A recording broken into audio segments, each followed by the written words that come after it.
Thank you for joining us today for the program, Look Before You Speak. We have a very special guest on today. For any of you that have not seen the program before, part of the concept of this program is the opposite of commercial television. Commercial television flashes images up at an average of 1 to 2 seconds and keeps the images up for that amount of time and has really conditioned us to look at imagery in that way. And this program invites guests on to take a closer look and a longer look at images. And we have so many gifted scholars and people in the Missoula community, and this is a way that we strengthen our ability to talk about and look at and support art and artists in our community. Today we have Brandon Reintjes on, and Brandon's the senior curator at the Missoula Art Museum, and I'm just thrilled to have him on. And he's brought some images with him, and thanks for coming on, Brandon. Thanks so much, Steve. Nice to be here. Yeah. So what kind of images have you brought in today? Well, I think that we're so lucky in Montana that we've got such a wealth of ceramic artists working in our midst, and so I thought it would be fun to start with ceramic artists, especially with the example of Rudy Audio. Oh, that'd be great. Since we all know and love his work so well, and he's done such an amazing job for the development of ceramics, kind of out of a hobby craft into a fine art. And one of the things I was thinking about was this. Isn't that a great image? This is an atypical form of his, as you know, and I brought that one specifically because I think it's really interesting. He kind of got renowned for those lobed forms, the ones with the amorphic figurative work. Yeah, big fins and big ears, and people have really strongly associate that with his work. And it was only a little bit later, kind of in mid 2000, early 2000s, that he started returning to this big bell form, and it's one that I just find really fascinating. They're as you know, they're enormous pieces, and they weigh upwards of 100 pounds. They've got these really interesting little openings that you can see at the bottom in the base. I actually remember when he was making this, and one of the things that he was talking to me about is returning to this shape, which he had actually done earlier in the 1960s. And he hadn't done very many of them, but he had never really gotten the bell shape out of his system from, I think it was 63, 64. And then just the approach of kind of this classical banding, which is really different. It really is. Amorphic work. And the reason I like these forms is because I think it relates so strongly to what he was doing architecturally. You know, you're thinking about those ceramic murals that he did very early in his career, and how he used that as a canvas for those architectural pieces. So that bell shape was just had such a more classical feel to them than there it is. And if you think about that bell shape as being classically rooted, and you think about the origins of that bell shape and some of those Greek crater forms, which I think we have a couple images here coming up in a minute, or perhaps even a Japanese bell shape, you know, kind of a. And I think that brings Buddhist together, you know, his influences of both Asia and Northern Europe that exactly informed his passion and sense of design. So this is the Japanese temple bell form, and you can see how strongly with that that relates to Rudy's shape with that handle on the top, and then that generous swell that comes down and makes the form, and just how that creates such a wonderful volume for the artist to work with, and how that's how the decoration on that is minimal, but he really used it as a canvas to kind of springboard off of. And I think you're right. It combines his two influences so perfectly. When you think about, he always talked about Munakata as one of his favorite printmakers, with those free-floating figures kind of tumbling through a space that's a very abstract space. Yeah, and I think he also never departed from, he loved drawing and the looseness of the line that the figure inspired. Yeah. He was all about that, and I just love the fact you brought these in today. That's great. And then here's the crater from the Metropolitan Museum of Art's collection, and you can see exactly what you're talking about, that center banding as a perfect place for this narrative to unfold, and you can read it from right to left and all the way around, and that's certainly how Rudy thought about using this form, was to create this center area where some sort of an action would unfold. And I just love the way on Rudy's big bell form, how the narrative is there, but it's really nondescript. It's not a very definitive narrative where you're limited. It's maybe not a straightforward narrative that has a beginning, middle, and end. It's more of a universal narrative. I also think that in all of these examples, even the bell shape, Rudy never got away from the whole concept of a vessel, of a container. And that in itself is a classical reference. And we're so fortunate to have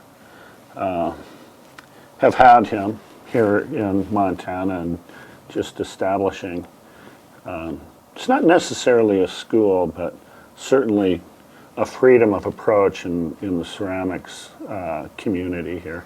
We had a bunch of students come through the Missoula Art Museum just on Friday, and they were from Bozeman, and they knew the story of Frances Senska, famously kind of ushering her students, Rudy Audio and Pete Volkus, to investigate the Archie Bray Foundation. But they hadn't seen a Rudy Audio pot before.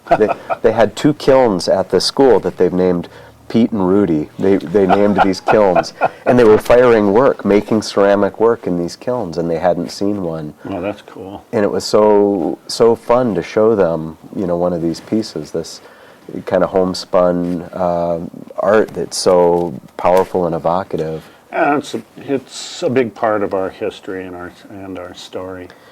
I'm glad you brought those in today. And the story of modern ceramics. I said it's amazing. We always give Pete Volkus kind of credit for going out and doing all these wonderful things, but Rudy really stayed here in Montana. Being from Butte, going to school in Bozeman, and then founding the ceramic studio here at the University of Montana in 1957. He changed the world, the art world, from Montana, from keeping his foot right here. Well, I think an important message, too, is with both Rudy and Leela, and we recently lost Leela, but, that we really need to reinforce to younger people that, yes, there's important art being done in New York and LA and Seattle, but there's important art being done here too, and that continues to be done here. And it's people need to elevate and celebrate artists in our community, and there can be family members or your neighbors, and really celebrate those people in your community. So. And that's part of the images that I brought with me today, where they're all artists that are working, with the exception of Rudy, but I thought he was a good starting point, a good touchstone. But as we move forward, the person who took his place at the university, Beth Lowe, we've got some images of hers Oh, coming look at up that. That's next. great. And I think that these are pretty typical of Beth's work. You know, she was, as you know, born in Lafayette, Indiana, to parents who had come over to escape the Japanese Sino War, and so she grew up with these intellectuals who wanted to come to intellectual parents who wanted to come here and study, and really sought that freedom of intellectual expression. And she ended up at the University of Montana in 1985. She came in the 70s to study with Rudy, and then ended up taking over the ceramics department. But I think a lot of her work really questions what it is to be Chinese American, living here and figuring out things. And I love her work. These wonderful. She does functional work as well, but here we have some of her sculptural work, and you can see where she's really rooted her practice in investigating those questions. And I also think it's the thing you see with Beth's work is it's a departure from the vessel, and it's a departure from scale at the. It's focused on communicating a message, and a message about who we are, where we're going, what it means to be here in this day and age, and she's a beloved teacher. And she really uses those pieces to confront a lot of the stereotypes about Chinese American immigrants, and she really tells a story in a different way. I think that she kind of thinks about her childhood experiences, and she's illustrated with her sister a couple of children's books, and I think that her work really lends itself well to investigating that narrative that happens within our culture. So she's just really wonderful. And the reason why I brought her is she's been internationally recognized over and over again, and yet here she is living in our community. One of the images that I brought is this piece called Breathe that was featured at the Korean Biennial, and she was one of a few invited artists. Oh, wow. And you can see this. It's another sculptural piece made up of lines of swimmers, much more multimedia. There's some fans down in the foreground blowing gently across these plexiglass pools of water.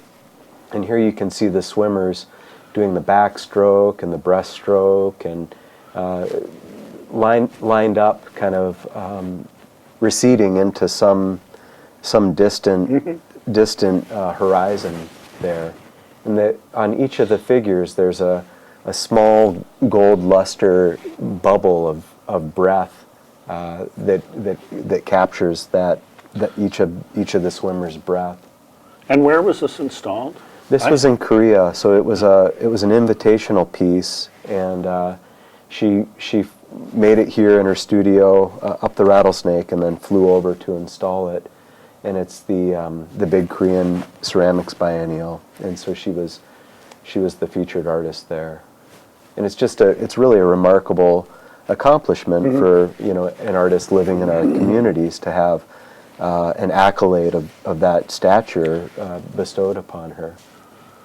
I think it's wonderful. It's kind of a extension into an actual installation.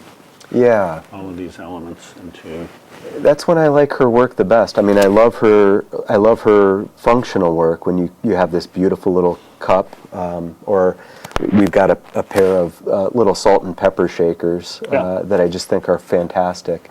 Oh, these. The ones that I have in my home are a matching set of foo dogs that are kind of warding off evil spirits, and I think that they're great little vessels for holding salt and pepper. You give your food an extra little spice and Yeah. ward off evil spirits at the same time. But Yeah. just her little functional pieces are so, they fit so comfortably into your life and into your home. Mm-hmm. But the work that she's doing with her installation pieces, I think, is really dynamic and incredibly strong. And so you've got this artist who's kind of got this dual practice, in addition to her love and dedication to music. Yeah, So yeah.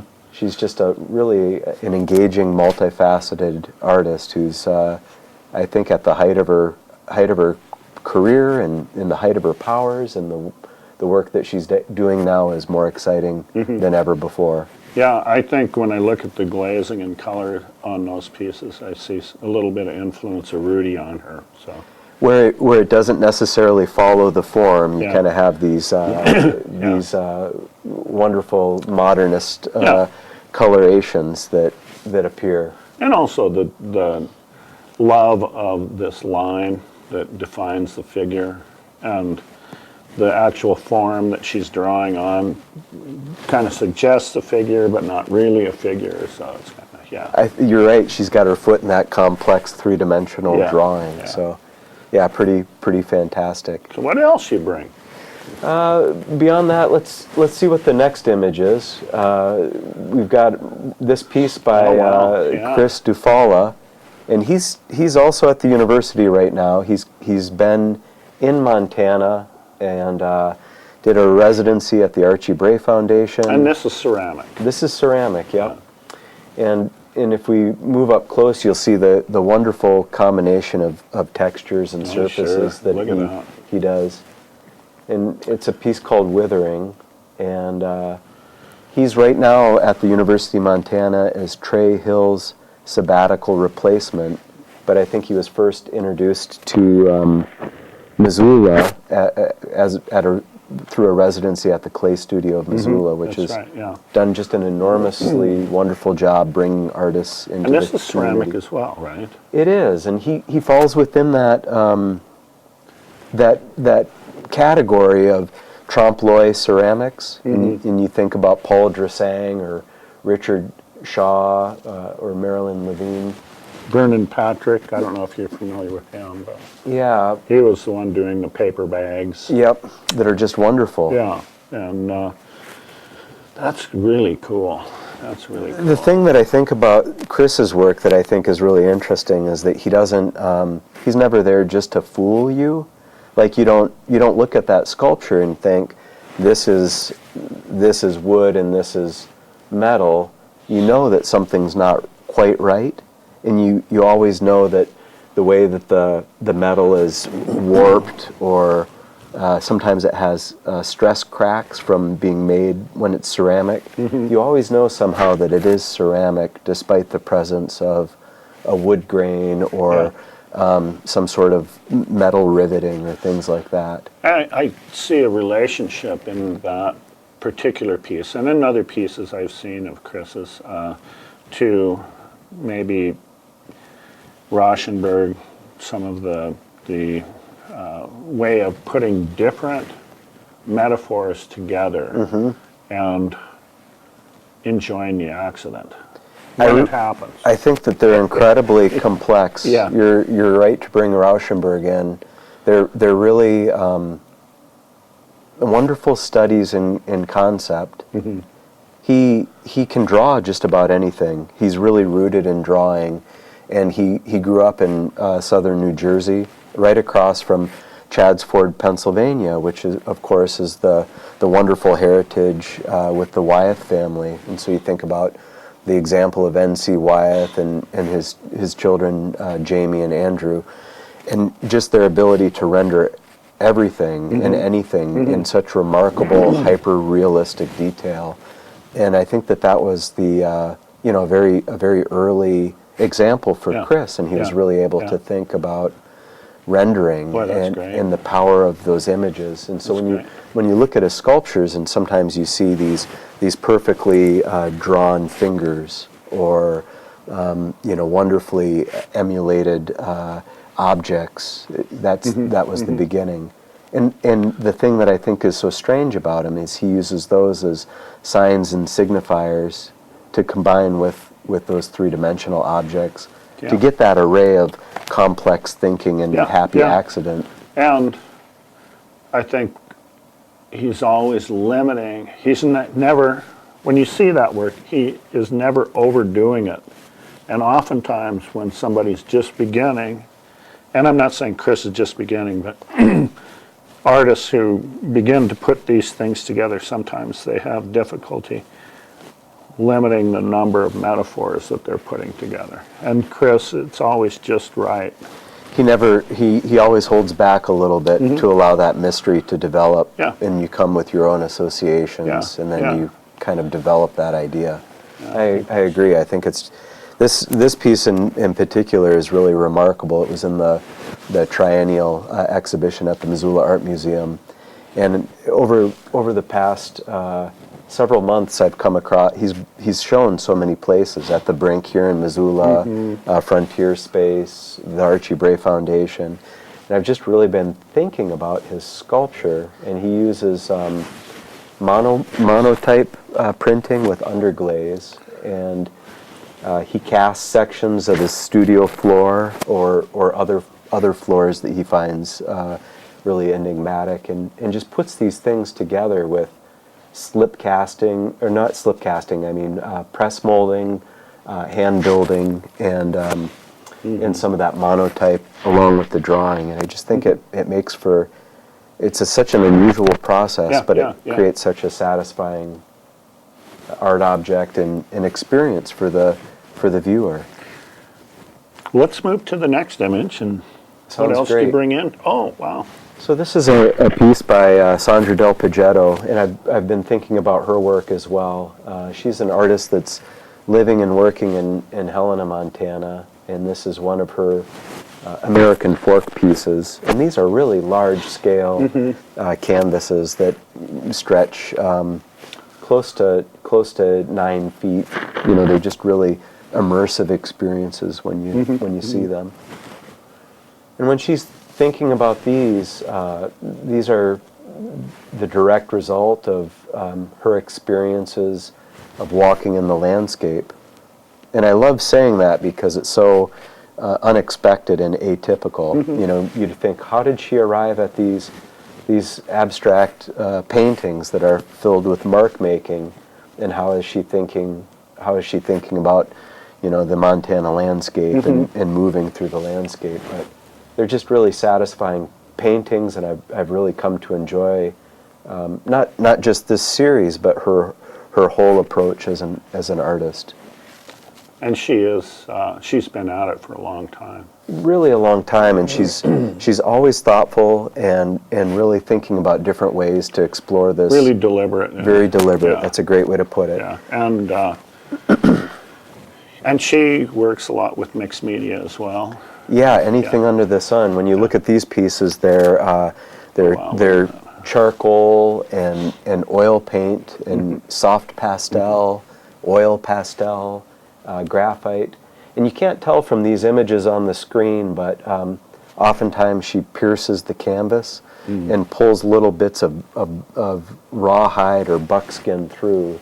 And she calls these danglers, but they're these little things that project out into your space, and they look like little gobs of paint or marks until you look at the canvas from the side and you see these projections that are coming off of the surface. But it is amazing to me that, you know, I think oftentimes people associate Montana with a particular kind of art, and we just have people doing so many different things, and things that aren't necessarily about the romantic narrative of what was going on 100 or 150 years ago, but that it's a different kind of storytelling in Sandra, and it's has a very serious scholarly approach. You know, I think of Sandra now. Very, very deliberate practice and a lot of thought, and really she does a lot of trial and error.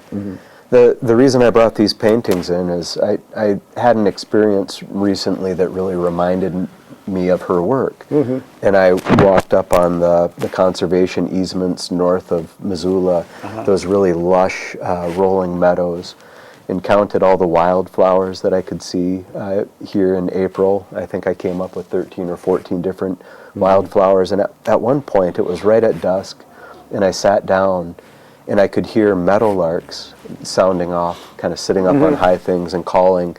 And there was one behind me, and one ahead of me, and one to my right, and one to my left. And there must have been 7 or 8 meadowlarks, but that sense of being surrounded spatially by something and not really able to place it. Right. I think that's really how she organizes her canvases and these marks. And you know, you look at those paintings and you think, well, gee, those are really abstractions. But you know, listening to you talk, you could you could speculate or say that these are realistic. I think so. It's on an experiential level. They're about realism. They capture the experience of being in the landscape more astutely than most landscape paintings that are show a mountain and a sky and things like that. So well, let's move.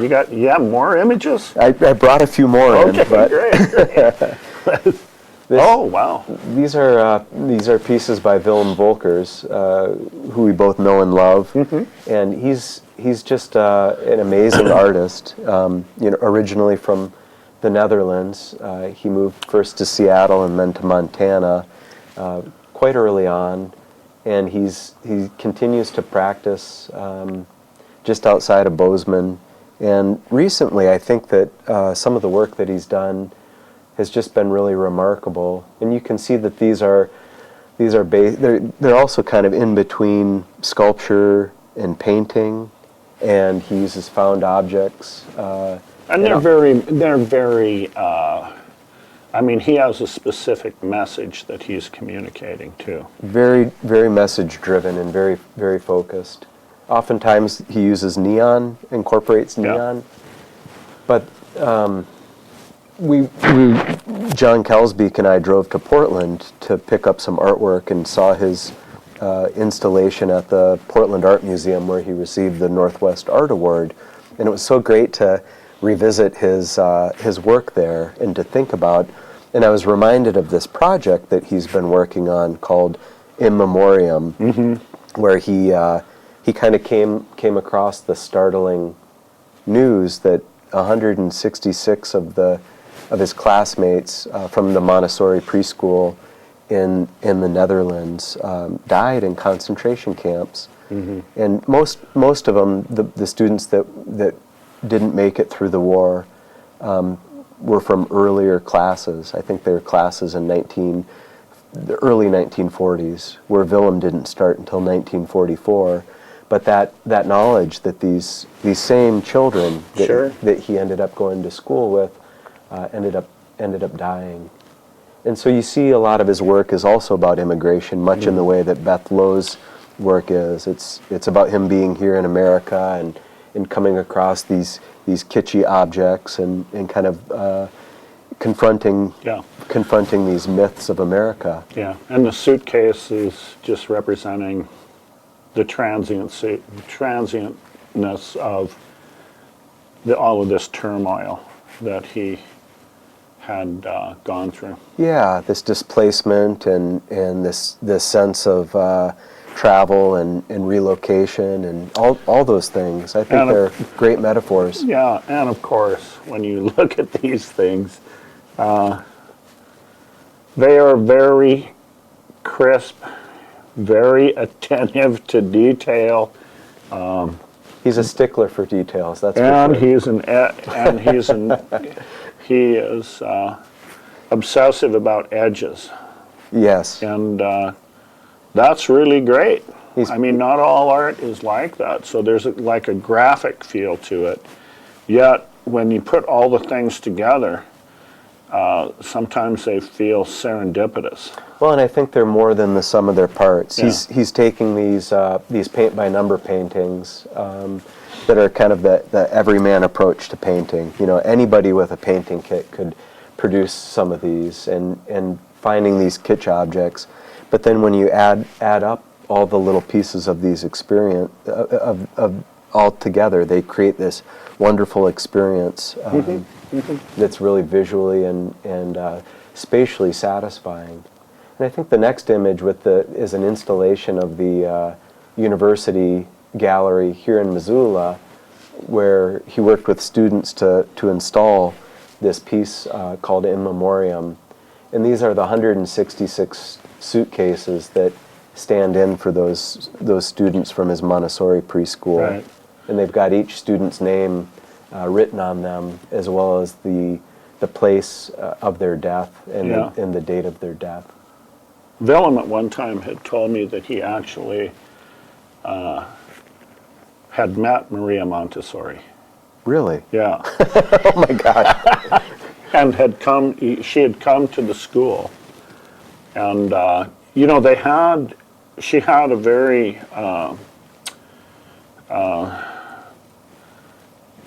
strict approach on how she inspired creativity. And he can talk a great deal about that. And I don't know many people with a life story like Willem's, and he sure brings it to the surface and, you know, helps inspire us. And you know, I think art can teach us so many things about ways to live and choices and better ways to live and better ways to treat one another. And I think Willem's work touches on all those big issues.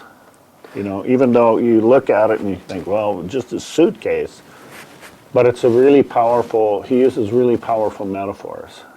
And I brought the work of these 5 artists because I think it is the elements of their life story and how they use that story kind of as the springing off board for these really wonderful aesthetic investigations that we saw here to create these enduring works of art that end up being more than the sum of their parts in really wonderful artistic experiences. You know, you look at these 5 very different people and doing really different kinds of work, and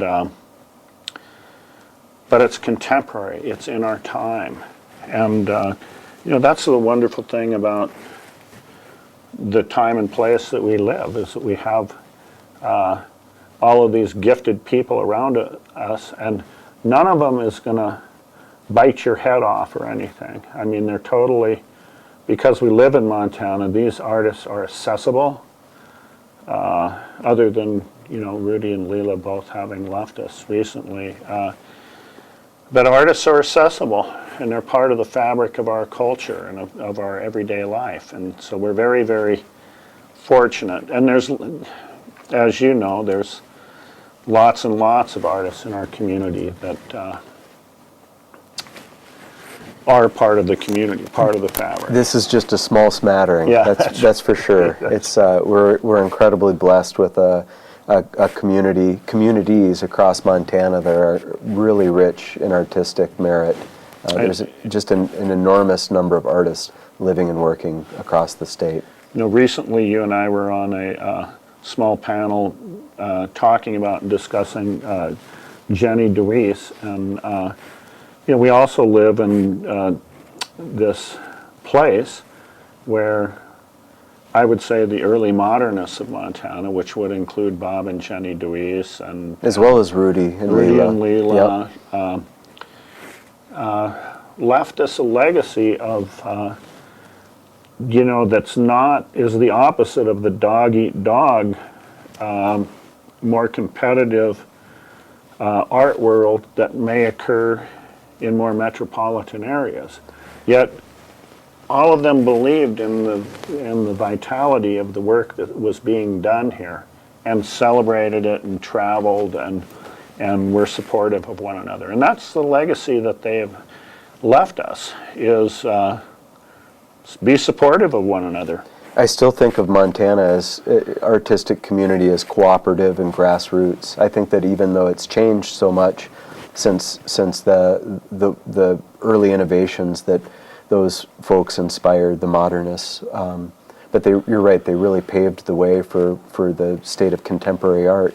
And I think that things like the Clay Studio Missoula, the Clay down in Red Lodge, Clay Center in Red Lodge, and the Archie Bray, these residency programs really still contribute, but it's more than that. There's a broader impact. Well, and I think you look at just the programming that's come out of the university system, both Bozeman and MSU Billings, University tribal of Montana, colleges. and tribal colleges. Yep. And one thing I think is kind of remarkable about the art community in Montana is there is a breakdown, and I think that it's a little bit unique here. There's a breakdown between the academy and those that are self-taught, and people mix freely. And I think that occurs here without any pretentiousness. I mean, you can have all kinds of degrees, but you may be attending an opening of a self-taught artist where you're elevating what they have to contribute in your community. Yep. And I think without pretentiousness, but also without hierarchy. We don't preference any of the university professors who are artists over a supposedly self-taught artist. I think that we find people on equal footing and take them for their artistic and practice. I think that has come out of that legacy of the modernists. I think you're right. Like Jenny or Leela always talking about other artists. Hey, have you seen that work? Yeah. Have you seen? I mean, most of the time you're around artists, they want to talk about themselves. And, you're around Rudy or Leela or Bob or Jenny, and they wanted to talk about stuff they had recently seen. And it may be, down in some neighborhood in Missoula or Bozeman, or, go down there and check out what this person's doing. Because it's innovative, challenging, and part of they embraced as part of the community. So that's something that we can continue to do, I think, is advocate for emerging artists and really look at the artists who are trying things out and seeing what can happen. Yeah. Well, I want to thank you so much for coming on the program today. Thanks, Steve. This has been fun. Yeah, I just, I'm hoping this program helps us in really looking at art and really taking some time to absorb what we are looking at and seeing and developing a dialogue and ways of talking about work. So thanks for coming on, and please join us again for another program, Look Before You Speak.